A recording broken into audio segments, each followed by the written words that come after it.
Zay no mahakasika an'indry fa nanao jeritodika na ihany koa nibanjana ny zava-nisy tao anatin'ny lapam-panjakana ny Avoloa tao ny teo anivon'ny fiadidinan'ny Repoblika tamin'ity andron'androany ity.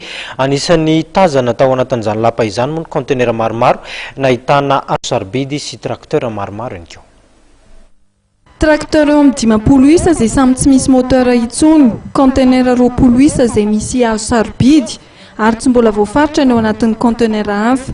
Ireo no anisan'ny hita teny amin'ny lapan'ny Avoloa nandritra ny fizahanan'ny toerana izay niarahany teo amin'ny fiadidinan'ny Repoblika ny avy amin'ny ministeran'ny tontolo iainana ary ny avy amin'ny comité de pilotage momba ny andramena. Momba ireo azo sarobidy dia nisoritany teo anivon'ny ministeran'ny tontolo iainana fa ny taona 2024 no nisy farany ny inventaire ny tanterahana teny amin'ny lapan'ny Avoloa ary ny alohan'ny taona 2024 ny nampidirana conteneur 10 izay misy andramena sarony.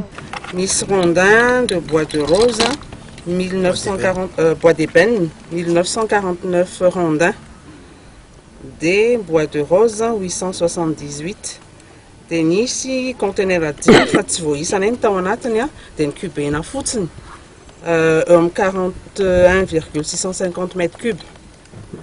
Des nisy planche na palissandre 300, des nisy rondin na palissandre 103, des nisy traverse na palissandre 9705. Raha tsy vita zany le constant manomboka androany tsy afaka manome anareo situation zany zay raha niresaka bois eto anany le zany fa ny soira zany bois de rose dia bois de palissandre zany no tavela teto dia bois de benne zany le zany fa raha vita zany omenay anareo ny tena isa marina zany le zany. Nanomboka ny atoandro teo dia niroso amin'ny famanana ny conteneur izy ireo. Ny asa atao androany zany dia zao hoe hojerena ireo conteneur ireo zay lazaina hoe misy bois de rose eo anatiny.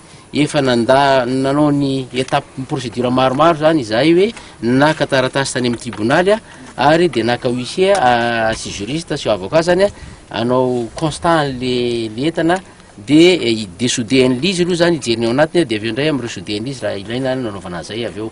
Dia zay zany tiako ambara amin'izy zany hoe misy fombafomba ara-dalàna zay tsy maintsy narahana moa ahafahana mahatongavana amin'izao ka itsika zany ianareo mpanao gazety miankina aminareo tiasy ity mbola ho lava be satria hovahana tsiraray avy reo fa ny tiana ho tenena aminareo fotsiny rehefa vita ny tatitra dia mbola omenanareo mpanao gazety zany hoe zao ny rapport ny inventaire vita. Ao anatin'ny herinandro nanaovan'ny fiadidinan'ny Repoblika ny tatitra.